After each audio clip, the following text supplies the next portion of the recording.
Also check YouTube here.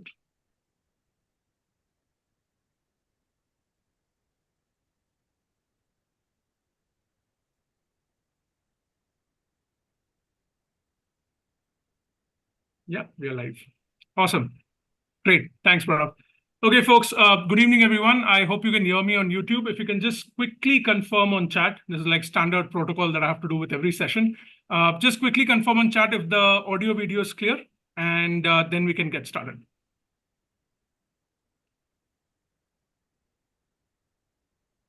Awesome. Awesome. So got a confirmation from my team. Awesome, folks. So good evening, everyone, and welcome to this session, which is all about Goa Institute of Management, or GIM as it's popularly known as. We're very happy to have an exciting panel. I'll introduce them in a bit.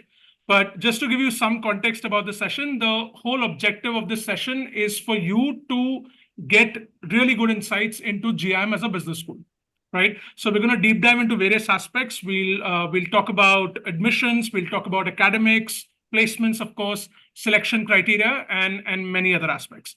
By the end of this session, you'll have a good insight into B School, and then you can make an informed choice about your application as well as admission into GIM. Okay, so we'll have ample time for questions as well. We'll take the questions in the second half, but you can start putting your questions in chat, and then I'll keep coming back to it every now and then. All right, fantastic. So on this note, I'll introduce the panel. We have Professor N Venkatesh with us, who's the Dean of Academics at GIM.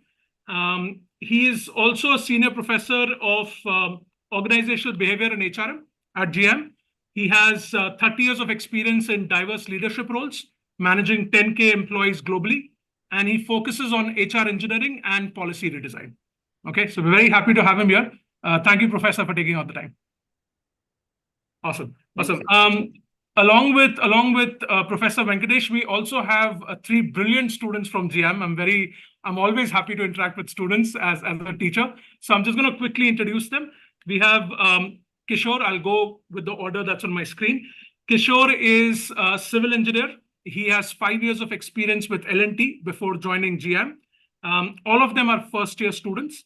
Now, fun fact about Kishore is he loves to cook, and his favorite dish is biryani. Okay, and I hope the variant that you like, Kishore, is Hyderabadi biryani, because that's where I'm from. But we'll leave the biryani wars for later. But welcome, Kishore. Thank you for joining. Moving on, we have Anushka Sharma. I won't track the joke on your name. I'm sure you've had enough jokes. But Anushka is a dentist, right? And that's very interesting. Diversity for the win.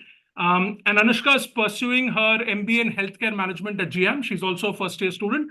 Fun fact about Anushka, apart from the name and the fact that she's a dentist, she loves baking. Okay, so welcome, Anushka. Great to have you here. Awesome. Moving on to Lalit. Now, Lalit is a BCom fresher from Loyola College, Chennai. And he's also a first-year student. Fun fact about him is he enjoys driving cars. Awesome. Great. Folks, so thank you so much for joining. We'll come back to you in a while. I'll have a discussion with Professor Venkatesh first, and then we'll come back to you. All right. Folks on YouTube, feel free to put your questions. I'll keep coming back to it every now and then. Okay. Awesome. So I'll get started. So Professor Venkatesh, my first question, I'm sure the audience knows about GIM already, most of the audience. But if you could start by giving us an overview about the business school, I think that will be super helpful. Yeah, Jatin, to give you a context about GIM, GIM has it's like a startup story. It was started by a Jesuit by name Father Rumal D'Souza, right? Way back about 30 years before, in a form of a small startup with a father, 5 faculty members, and 1 staff. And today, when you look at 30 years down the line, it's grown leaps and bounds.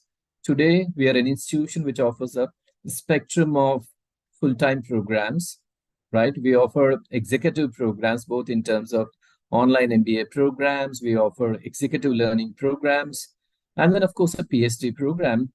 And then today, when you look at it, we actually are hosting close to about 1,000 plus full-time students in our campus across various full-time programs. We have close to about 85 faculty members who come from diverse discipline with PhDs from IITs, IIMs. It's a healthy mix of practitioners who moved into academics. It's a mix of young, research fellows who graduated from IIMs, right? In addition to that, so today when you look at it, what is it GIM stands for? GIM stands for vibrancy, innovation, focus on learning, and passion to perform and passion to excel. Yeah. So everybody who's a part of our system, get infectious with these value systems that we have. Apart from the other key thing, which is very, very fundamental for GIM, it's not living lives for others, but also living responsibly, right? For the community and the society at large. In fact, if I want to talk about, there are couple of initiatives. I'll just touch upon two of them, which are critical from a learner perspective or the future students' perspective. The one is we have a decade-long program which is running. It's called as Give Goa, right? It's been running in the program. So what happens is we partner with about 100 plus social enterprises who work in different spaces, and students have an opportunity to identify an NGO based on their likes. They form into groups, and then till about this year, till last year, students were expected to spend one Thursday every weekday for the first year, which translates to about 20 working days. So what happens is it's like a project management mode. So they sign up with an NGO, do a problem diagnosis, convert that into a project, and come up with solutions. And if the time also permits, go into the execution. In the sense, they're actually mixing up both the professional approach that the B school managers, future managers bring in to try to solve social problems, right? Then the other thing which we're very, very high on is responsible leadership. This is a part of the Give Go, of course, is just one subset part of it.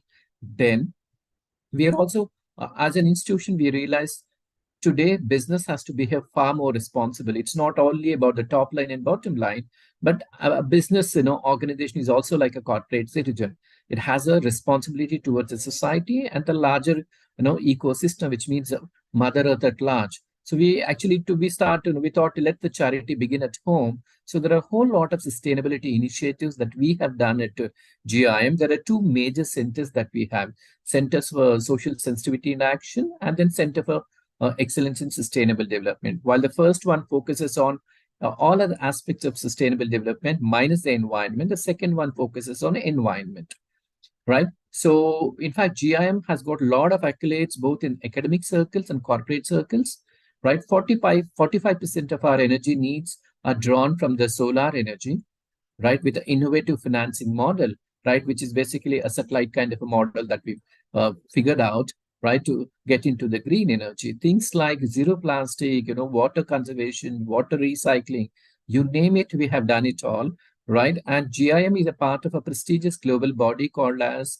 PRME, People for Responsible Management Education. And then our director is represented on the global one, of course, is on the PRME board, and then also Global Business Schools Network, right? So GIM's director, the top leadership is discussing with the best of the Fortune 500 organizations who discuss about the environmental issues, sustainability issues, as to how the world of business can work towards the larger social and environmental causes, right? Apart from the academics, we have a whole series of centers of excellence. Two of the centers I've already spoken about. Then the third center is Center for Creativity, Innovation, and Design Thinking, because today's managers are supposed to come out with innovative, hutke kind of a solution, right? For a country like India, right, where you have certain challenges, we can't really think and work the US or European or a Western way. India has its own innovative approach. So what could be innovative solutions, right? So that's the center which focuses on, tries to do a lot of projects and the learning initiatives for the students, right? And then the next major center that we have is called as Center for Public Policy and Governance, right? So today, when you look at both in the global south and the global north, one of the key challenges that countries and globe faces is the quality of governance and the quality of political leadership that countries have. Part of the reason, because most of the policies and the governance which happens because of the administrators or the political leaders' perspectives, right? Sometimes they claim that they are factoring in the needs of the people, but that's not complete, right?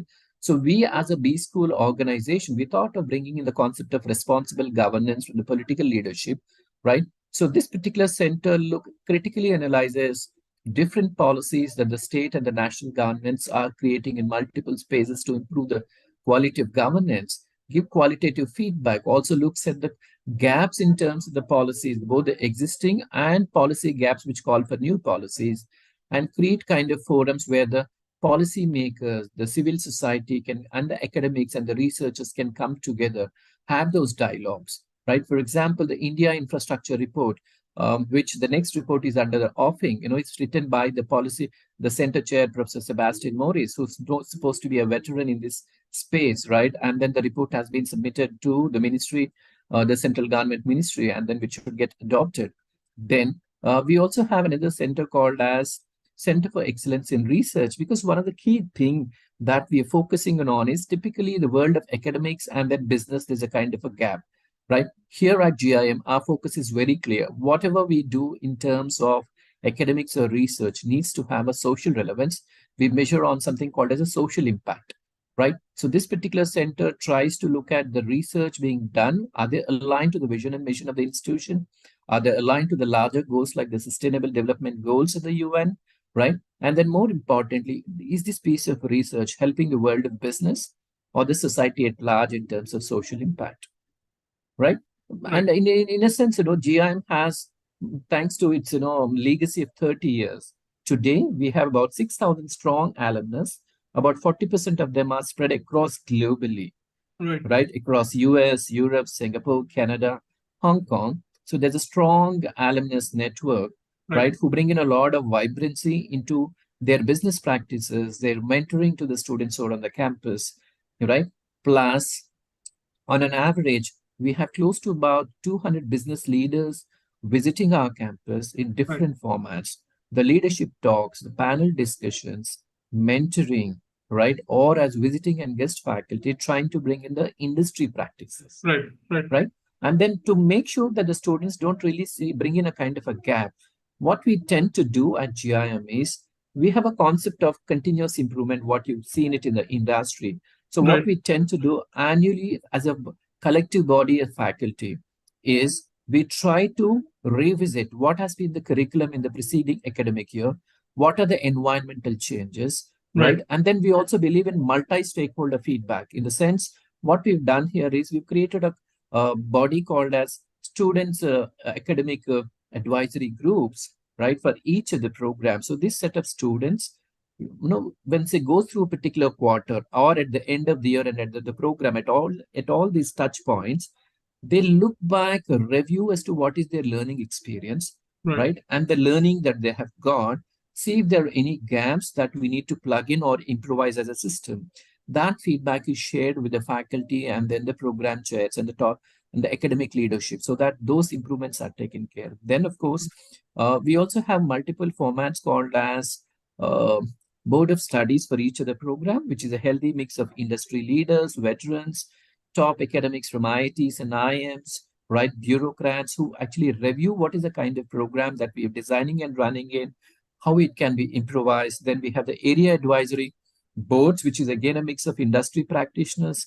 So in a sense, we make it a point to constantly interact with the industry, look at what needs to be brought in. We don't really wait for the things to hit on the horizon, but actually be able to see beyond the horizon, make sure that the learning, the knowledge and skills are inbuilt or dual into the curriculum, so that the talent that we supply to the industry at large is future ready, right? There's no gap between the industry and the talent which is graduating from our campus. So that's in a short nutshell about GIM and the ecosystem.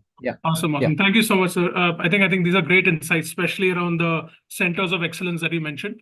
The sustainability bit. I think Goa as a location also needs those initiatives right now. So really good to hear efforts on that front. And also the one Thursday a week that they spend, right? A mix of problem solving and social service. I think that's very unique and need of the hour as well. So great to hear about these initiatives. Thank you so much for sharing. So one aspect that you did stress on when you were giving us an overview is about academics, the quality of faculty at GIM, the focus on learning. Now, again, what happens typically in B schools is, again, not everywhere, but typically in some B schools, the focus is on placements. Right. The whole discussion, the whole focus is around placements, and academics, unfortunately, sometimes takes a backseat. What's GIM's academic philosophy, and what are your sort of focus areas there in terms of academics? Right from the day one of the induction of the orientation of the first day of the batch, incoming batch, our messaging and communication is very, very clear.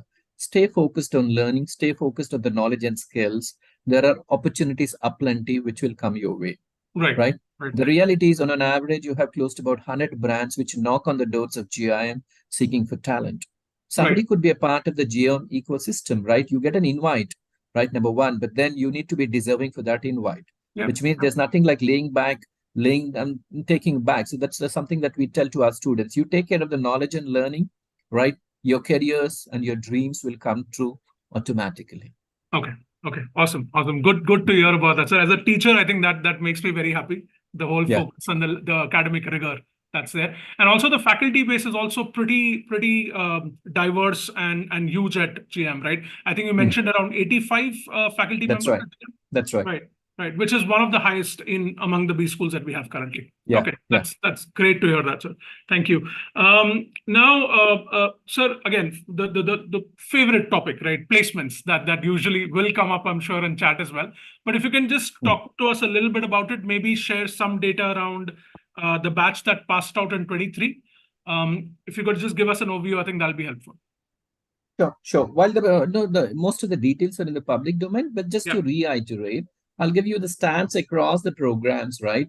The highest, across the PGDM, the core program is 55 lakhs, right? And that of the BDA program has been 40.2, and that of healthcare management has been 60.4, and that of BIFS has been 27, right? And then the average of each of these programs in the same sequence and order, PGDM stands at 14.9, BDA at 17.2, HCM at 15, and then BIFS at 14.61, right? So, but then more than the numbers, here I would want to spend some time in terms of the quality of role, because a lot of institutions do tend to tom-tom about the numbers.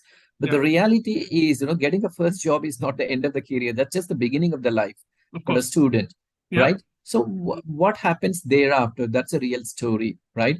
So we are very, very focused on the story thereafter and not the first placement. So what do I mean by that? We are constantly on the prowl as an institution to look at roles which are, a value upstream, right? We don't really look at, the transactional kind of roles, but roles which are meatier, right? Apart from the salary, there's a lot of learning and challenges that the students face. The idea is they need to witness that kind of a quantum self-development, learning and growth, which automatically translates to fast-track career growth, right? Now, each of the programs that we talk about, for example, let's take the area of maybe the marketing. Quite a few alumnus, are leading brand managers and product managers. How did they become? Because we are known to be one of the best institutions in terms of brand management. Our director, Professor Ajit, right? He's a known veteran and celebrity in that space. And there are a whole lot of other faculty in marketing area who have an expertise in marketing analytics, sales and distribution, retail marketing, rural marketing, and so on and so forth. And similarly, when we move into the space of IT and operations, right? Students, get into roles which are into business consulting kind of roles, right? Which are like the business consultant, business analyst, right? Project management kind of roles, being a part of the project management offices. Then, of course, in supply chain management, people are getting into roles like supply chain analytics, right? And so on and so forth. For example, our HCL students are getting into roles like product managers, healthcare, technology solutions consulting, with the best of the brands, global brands, and also the pharma brands. For example, our students in analytics, get placed with brands like Flipkart, getting into roles where they're actually churning out and analyzing the data. By the way, let me also spend a couple of minutes about each of the program. PGDM, of course, is very well known. I would like to spend a little more time about the other vertical-based programs. BDA, to begin with, we are training our students to be data fluent managers who will enable leadership decision-making in the short term, but ultimately become top gun business leaders who have their eyes and control on the data, right? Who are able to make sure that they're taking more meaningful decisions, which are less by gut, but more based on data. Similarly, when you look at the students who are graduating from healthcare management program, right, this set of students get trained on the entire spectrum of healthcare. Could be health tech, the med tech, the pharma, uh, public health, private health, right, and global, healthcare NGOs and so on and so forth, so that they could actually look at the career navigation across spaces, not just be restricted to one space, right? Sure. Because today's millennials and Gen Z, they don't want to be stuck like our previous generation to one Yeah. space and one sector, right? For them, the entire world is at that space. So they would like to navigate and shift. So that's one thing that we would want to talk. And then when I want to talk about the BFS program, students are getting into meatier roles like financial analyst, equity analyst, treasury kind of roles, which are very, very niche, right? So these are the kind of roles, and that's the reason why you will see our vertical programs are rated as among the top 2 or 3 programs in Right. the country. Okay. Yeah. Okay, that's great. Yeah. Okay, Yeah. awesome. And there was one question I think that you've already answered. Abhishek from the audience wanted to know how's GIM performing with respect to analytics. So folks, the whole detail, the placement report is also broken down per program. We'll link it in the comments as well. We'll pin that comment. Encourage you to check that out. And as Professor Venkatesh said, their vertical programs are also well known. So of course, the core program is most well known, but do check out the healthcare management, the analytics, and the BFSI program as well, if you're interested in those domains. All right. And of course, Let me sure, sir. Please. let me also add a couple of other things. Here Yeah. at GIM, we believe in the concept of integrated and holistic learning, Right. Irrespective of a particular vertical program or a core program that a student joins in, he or she is not restricted only to that program. Right. We have the concept of global electives. For example, I might be a student who's joining in a BIFS program, but I want to opt in a couple of more, electives in analytics. I could always look at those electives which are floated from the analytics program. Okay. Yeah. Okay. Then the other thing that we tend to emphasize is students, GM has this freedom and a la carte model, right? Which means as a student, there are min and max, and I have a flexibility to choose the electives which are on the table based on my career and personal likings. Perfect. Awesome. So as you said, like a BFS student can opt for analytics electives as well, right? Yes. And they have that freedom to sort of choose those electives based on their interest areas. Amazing. Yeah. And the other thing just want to add here at this point of time is world today and tomorrow increasingly would head towards data and analytics kind of roles. Definitely. Irrespective of the functions that a student is going to be part of. And hence created something called as a benchmark or a baseline in terms of analytics kind of courses across programs. Okay. And then depending on the kind of specialization of a course, what we tend to do is we tend to bring in a marriage of the respective function or the program specifics and the analytics. Okay, that's great. So it's a kind of a 2-tier structure, the baseline and the integration of the function and the program specifics coming together. Definitely. And I think the part that you mentioned about analytics being a base across domains, I think that was a big learning for me in the companies that I've worked for. Even sort of HR and other fields that you would think are not very data heavy are now run on data, now run on people analytics. So that definitely is a big component. So glad to hear the focus on that. Awesome. We have students as well from different programs. We'll come down to them, so they'll also share their experiences. Now, Professor, I'll just there are a few questions on chat about the admission process. I know GIM has a unique admission process in terms of different rounds. If you could just take us through that, and then I'll ask you those specific questions.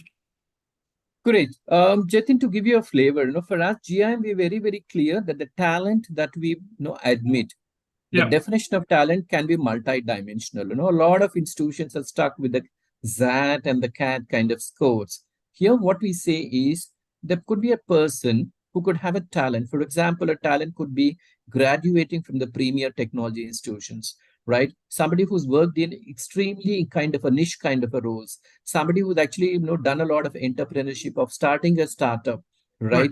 And then running it for some time, which calls for a huge kind of a learning and a risk, especially for a fresh graduate, right? Or for example, somebody who's excelled in this field of arts, right? And could be in terms of the music and dance, has been a celebrity at the national level. That's also a definition of achievers round. Or for example, somebody who would have been a sports veteran, right, who's gone and played at the state level and the national level. That could also be a definition of an achiever round. Or, for example, somebody who's worked for a social cause like NSS or NCC, working at the national level, right? So these are myriad shades of achievements. Right. So when we tend to look at the achievers round, we tend to look at a mix of the talent, both on the academic learning plus these achievements put together. The Right. idea is in a classroom, we don't want a kind of a homogenic crowd of just the BTechs together. Definitely. That makes the learning very, very dull.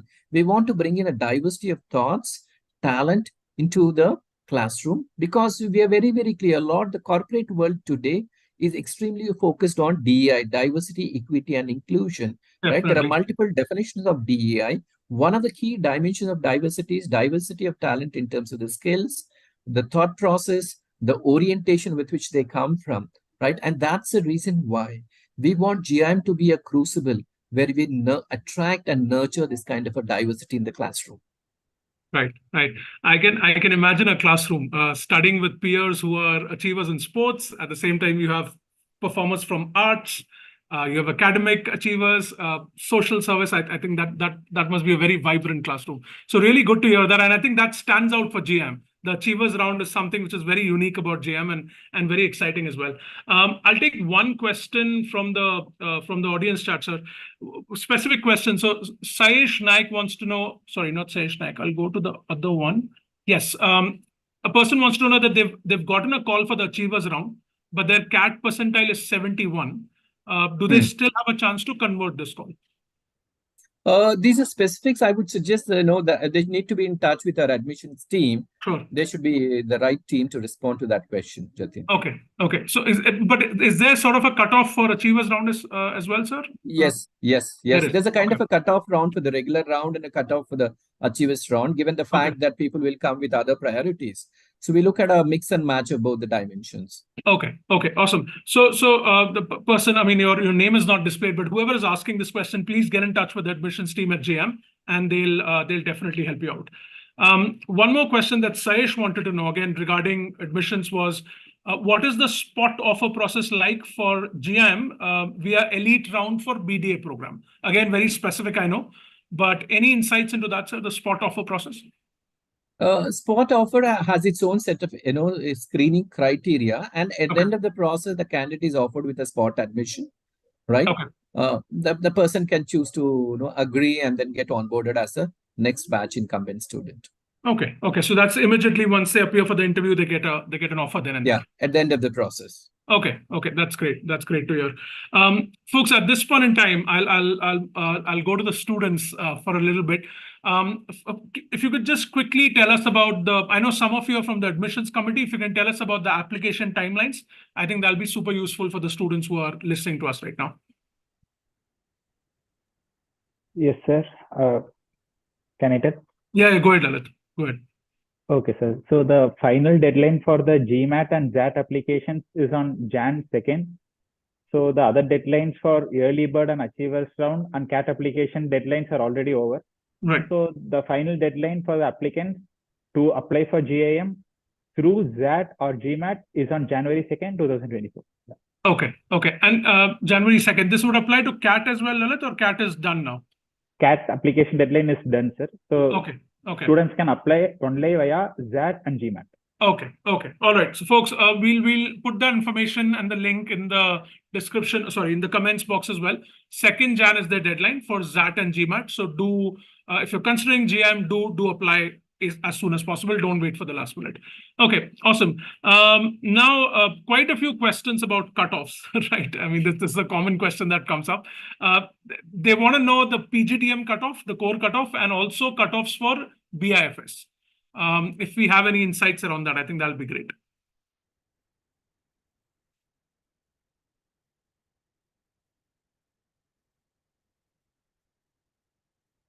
Anyone? If you could just give us an idea of cutoffs? Hello, sir. Yeah. So the cutoff for current year is not yet published by the institute, but we have the cutoff of past year. Sure. Which I can tell you in a minute. Just a second, I will take it. Sure. Take your time. So that I can give you a clear cutoff. Sir, I'll take it up. For Yeah. the last year, CAT was 87 percentile was the cutoff for last year. For ZAT, it was 80 percentile, and for GMAT, 600 score was the cutoff. Okay, so 87 for CAT, 80 for ZAT, and 600 and 600 for GMAT. Okay, okay, perfect. For last year figures, this year's figures are not out yet. Definitely, they're bound to change. I mean, I always say this to students. I think cutoffs, fixating on cutoffs is a bad idea because they're dynamic. They change, and if CAT 23 teaches us anything, cutoffs are very dynamic, right? And GM doesn't have sectional cutoffs, right? Is that correct? Yes, so we don't. Awesome. So students, that's also something for you to make a note of, because a lot of you are worried about sectional cutoffs. They don't have sectional cutoffs, so do consider that when you are applying. Okay. Awesome. I'll come back to these questions later. Just let me see this. Yeah. Okay. So again, Anushka, Lalit, and Kishore, whoever wants to start. I know you folks are in different programs, right? PGDM Core, Analytics, and Healthcare Management. If you could just briefly tell us your top highlight during your journey at GM, I think that'll be super, super interesting to hear. I can start, sir. Go ahead, Lalit. Being a fresher, stepping into a MBA or a B school, and having such a diverse students from different backgrounds and different types of work ex, from being a fresher to having people with 4 or 5 years work ex, it is really a bit of motivation to work on to be ahead or be with the competition.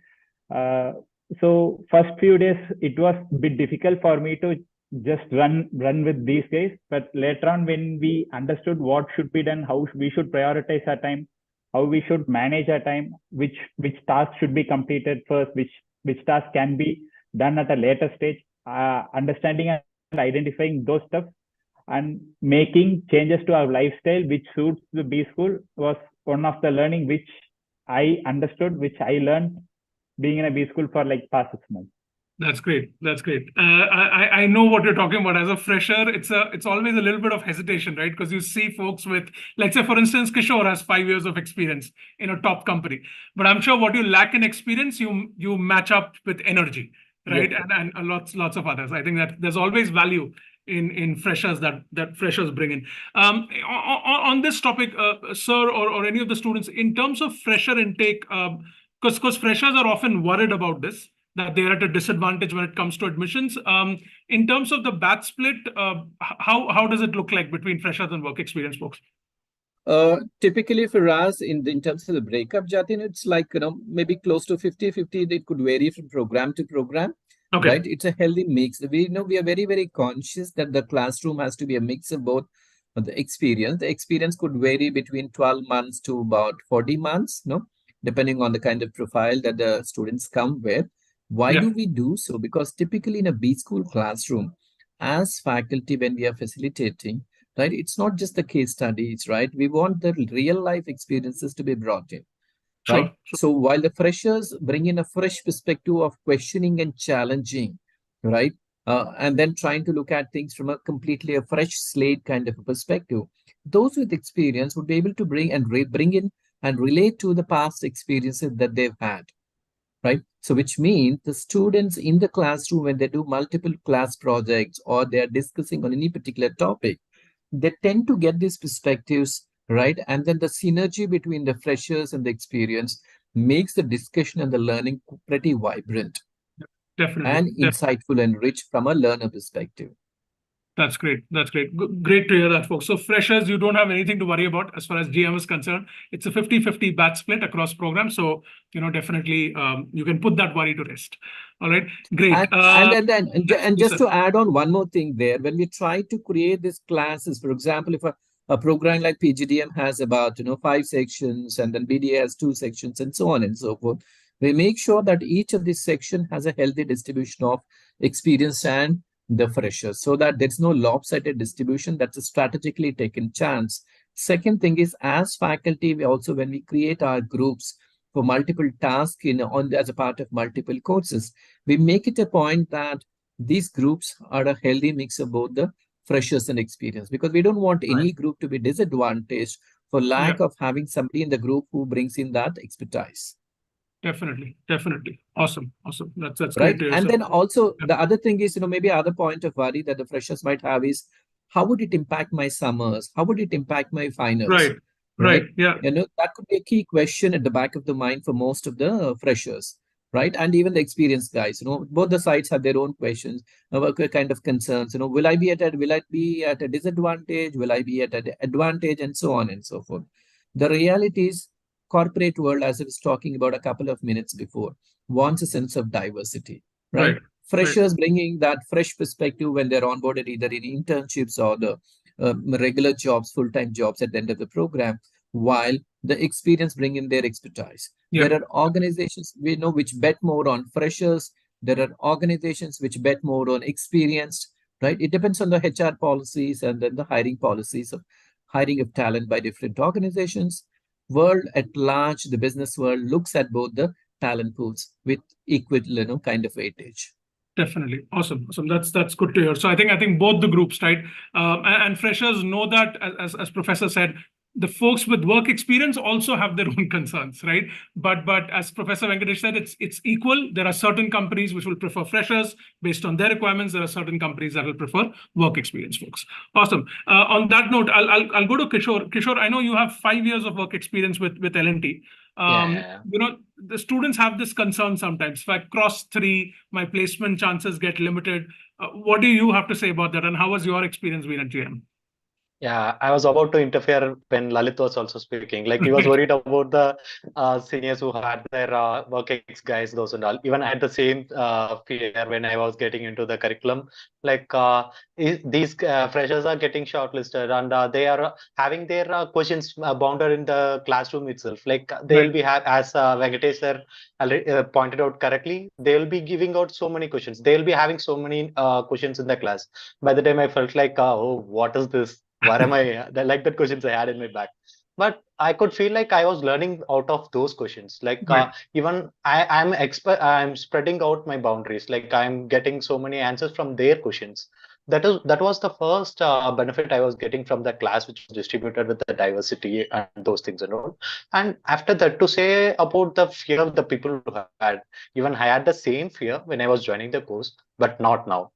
Entirely, it was like, since it is a diverse class, as a professor already pointed out, even corporate is willing to take up the diversity, even in terms of gender, even in terms of curriculum, work ex. They want the same scenario what they expect from the fresher as the same expertise from the seniors who already have. So it is not a fear. It is not a task to work on those things at all. Just work on your belief and your curriculum and your knowledge level. That will help you for sure in your life. That is what I can say. That's very encouraging, Kishore. Thank you for sharing. So I think again goes back to GM's focus on learning rigor. As long as you're learning, you're performing well in your curriculum, you're interacting, you're making the most of the course, there will be good companies to shortlist you irrespective of your background. So don't worry about that bit. Anushka, I'll come down to you in a little bit. There are some questions, folks, Professor, around admission timelines. Now I think they're asking. First question was, when can we expect the interview calls for GM to roll out? Is there a timeline there for interview calls? Yeah.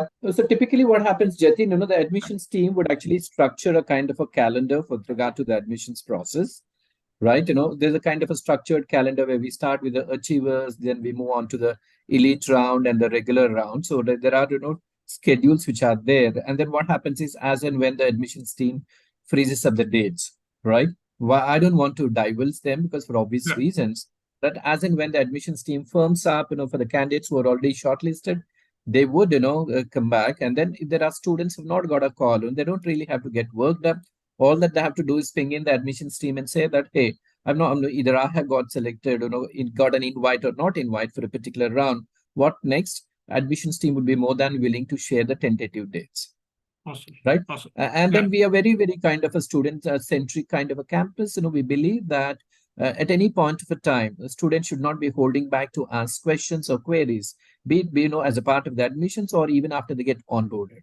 right? Right. We believe that a student can reach out to us. It's an open campus, right? That's the beauty of GIM, right? You could reach out to the faculty, academic administrators, right, on anything that they may have, right? And instantly, just one of the things that I want to talk about is the concept that we have culturally at GIM is empowered and then speak out kind of a culture that we have.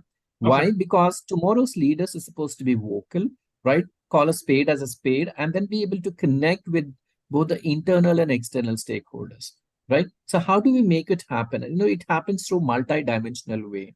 We make it a point, all of us as faculty across all the courses in the 2-year program, every student is nudged to speak out both in the classroom, in the projects, right? Then we nudge them to pick up live projects. We nudge them to interact with the business leaders, right? And then we also nudge them to pick up the live projects as well. And then most importantly, students are encouraged to be part of multiple clubs. We have about 20 plus kind of clubs, be the place comms, the health club, and so on and so forth. So by being a part of these clubs, one, of course, is they can improvise their interpersonal skills, Right. get the confidence of dealing with diverse, people from diverse cultures, and then be able to articulate and speak out what they feel like.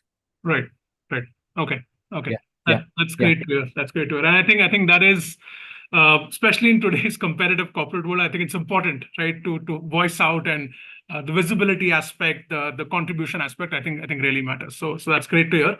All right. So Anushka, before I come to you, let me just quickly see if there are any admission related questions. Okay, admission timeline. Hariharan, we've already answered your question, so I hope you heard that. One thing to note, as Professor Venkatesh said, the admissions team is very approachable and responsive. So please, if you have any specific questions, please do write to them, and they will be rolling out the calls in a structured fashion depending on the different rounds that they have. But feel free to get in touch with the admissions team at GM. Okay, Anushka, I'll come to you. Thanks for your patience. You have a very interesting background. You're a dentist, and now you're doing your MBA in healthcare management. Talk to us about your journey a little bit. So yeah, hello everyone. So yes, I am a dentist by background. So I have a clinical background, so to say.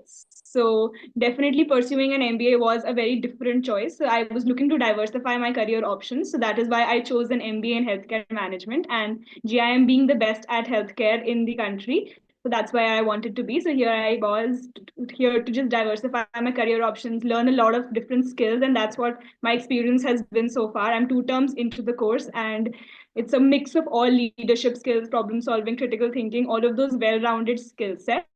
And here at GIM, it's also a lot of focus on field work and on hands-on learning. So we also have, like, in the first year, we have a course called Know Your Healthcare Provider, in which we will visit different kinds of healthcare organizations and learn how they focus on different kinds of management roles.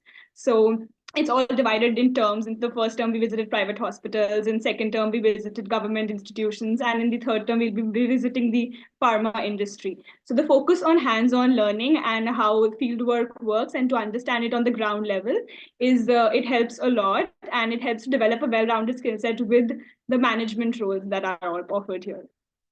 Amazing. Thanks, Anushka. Thank you for sharing that. Folks, if you have any more questions, please feel free to put that in chat. We have some more time, and we can dedicate that to questions. Sachin has a very specific question around the application form, where he's saying that he's not able to upload things like appreciation emails as achievements in the application form. Sachin, what I would suggest is, as Professor Venkatesh said, it's a very specific question. Feel free to write to the admissions team, and I'm sure they'll definitely help you out with alternatives if there are any. Okay. Awesome. Folks, please do put in your questions if you have any. In the meantime, let's just talk about right. So again, back to you folks, right?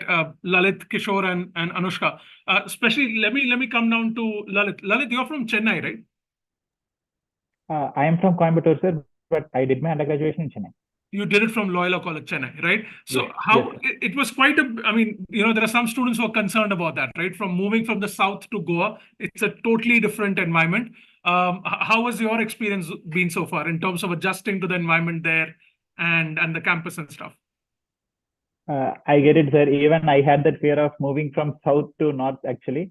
Right. But when we go there, people are so inclusive. People Right. take us into consideration. It's about give and take. We learn from people and we make them learn. So there is always a situation where we learn from the peers. So it was inclusive, and so that we don't feel that we are moving from away from home. It is always home away from home in GIM.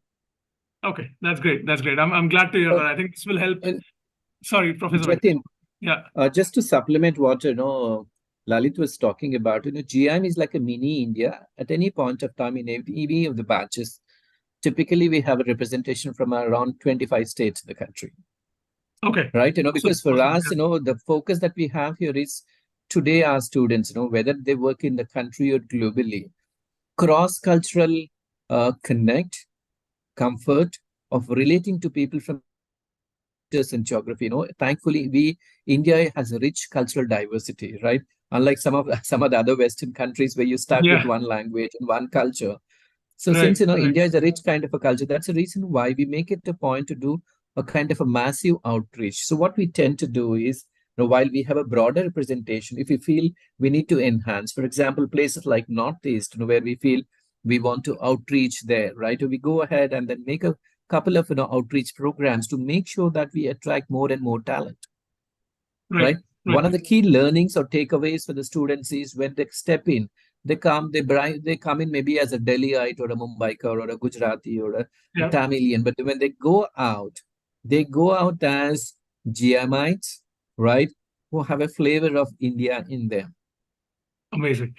That's very good to hear, sir. Personally, I'm very happy to hear this, and I'm sure we have a lot of students. 2IIM is based out of Chennai. We have students pan India, but I know from interacting with a lot of students from South India, they do have that concern sometimes, right? So very glad to hear that, sir. And Lalit, thank you for sharing your experience as well.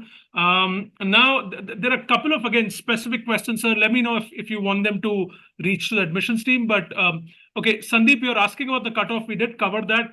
The cutoff based on last year was 88 for CAT, 80 for ZAT, and 600 for GMAT, right? But of course, remember the cutoff will change this year. It's very dynamic. Somebody, Hariharan, wants to know about the entire fee of the course, including everything.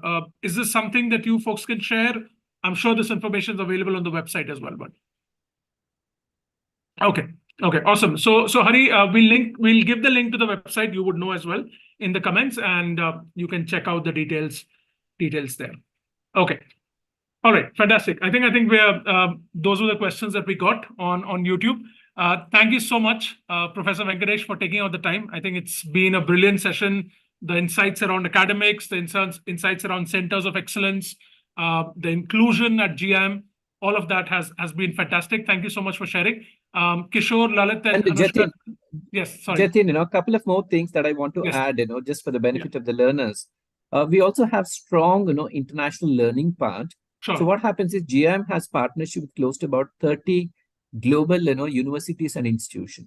So as a part of this partnership and collaboration with the international universities, we have the students from these, institutions coming into our country as India immersion, and our students traveling to those countries for global immersions or country immersion programs, plus the students who are actually towards the end of the program, right? They could actually sign up for a particular program called as term exchange program, right? Which means they can actually study an entire term in a given university in a given country, right? So that gives a kind of an additional advantage. Plus, we also have an initiative called as COIL or SOIL, which is collaborative online international learning or shared online international learning. How does it actually work?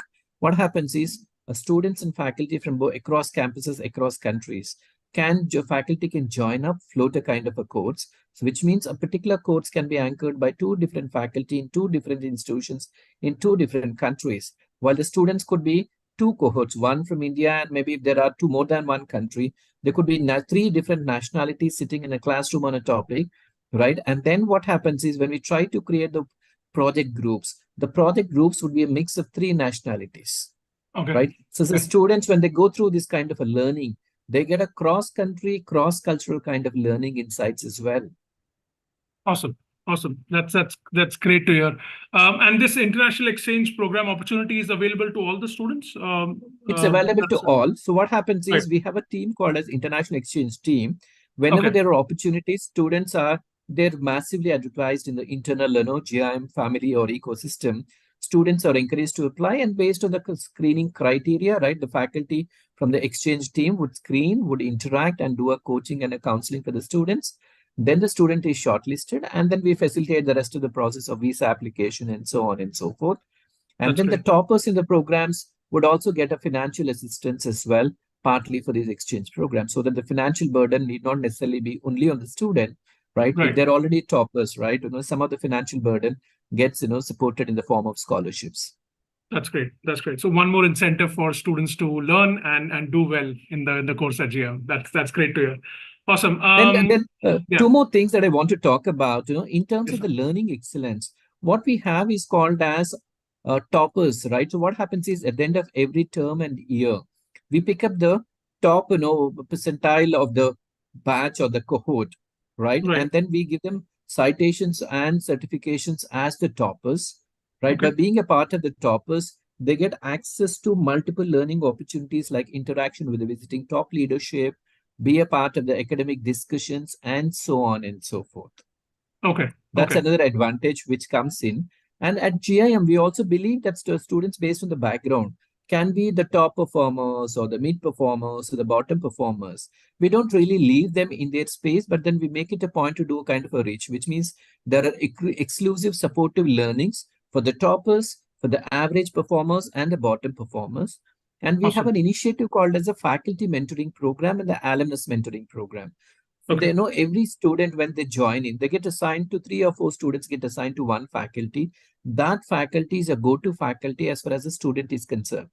Okay. Right? Okay. Anything that they may have. It could be about learning challenges, learning, or selection of the projects, how to prepare for the summer internship, how to go about for the summer internship, how to prepare one CV for the finals, right? While the PlaceCom does an extensive kind of a prep for the students in terms of CV building, preparing for the shortlisting process, both in summers and finals, they could also reach out to the faculty. Plus, the senior alums are also brought in as career mentors for the students, right? For example, if a particular student says, I'm a marketing major, I want to get into FMCG, then we select a kind of a senior alumnus from FMCG who is brought in on board to share his or her experiences. So they get the kind of insights from that particular space, who could actually say that, hey, your CV is looking like this, what needs to be done, right? Because quite often what happens is because as having been a PlaceCom chair for close to about a decade, a lot of students think the CV can look the same way from the admissions to the summers to the finals. The reality is the way a student CV looks when you're coming into the admissions to the way it ought to look in terms of the summers and finals shopping has to be variant. So we do a lot of education programs saying what is the X factor or the value add which need to be brought in? How can this CV be repositioned, right? What could be some of the gaps rather than not just shaping up the CV, but then we give a kind of a clinical feedback saying, hey, this is where your CV looks in. Maybe, we actually do something called as a career counseling or a coaching kind of a conversation. Where do you think your career aspirations lie in? Why do you think you want to do it? Because quite often, students go pick up, roles because mom has said something, dad has said something, or uncle or chacha or cousin had something. But then, what happens is after coming back from summer, suddenly they say, so you know what?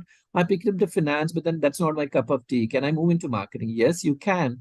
Right. So, but then we say, no, these are avoidable mistakes. Right. What we say is, reach out to the alums, reach out to the faculty, do a kind of an in-depth, don't get swayed by the emotions of the batch or the seniors, because every student is unique. Your career aspirations and dreams are unique. Don't be a run-of-the-mill or just like a sheep in the rest of the batch. So that's a kind of a communication or a nudge we give to each of the student. Right. So sir, again, it goes back to the focus on learning and focus on academics, right? I mean, I think what you mentioned, the incentives that are given to toppers, right? It's incentive for other people to sort of move up the ladder as well, and the support that you give to people who are average or the bottom quartile. So that's really good to know, and the personalized support, right, in terms of faculty and alumni. So students are not left stranded, because I know B school is a lot for a student to take in, right? Things move at a rapid pace. There are so many things to get to cover. So I think the support, I'm sure, is beneficial. Great. I think those are fantastic insights. All right, folks. So I think yeah, those are all the questions that we have from chat as well. I think we can wrap it up. Folks, so in the audience, we'll give you all the links. I'll put all the links in the comments in terms of the placement report application. Remember, the deadline is 2nd of Jan. So please do put in, it's just a few days away. Do put in your application as soon as possible. And if you have any specific questions, write to the admissions team. They're very responsive. I'm sure they'll help you out. Okay. Professor Venkatesh, thank you so much for joining us. It's been a great session. Awesome insights. And Anushka, Lalit, and Kishore, thank you for taking out the time and sharing your journeys. I think just hearing about your unique backgrounds and journeys, I'm sure was very useful for all the students. All right. Thank you, folks. Thank you, Thank you, sir. Thank you. It's been a pleasure. Yeah. Thank you so much. Bye. Thank you.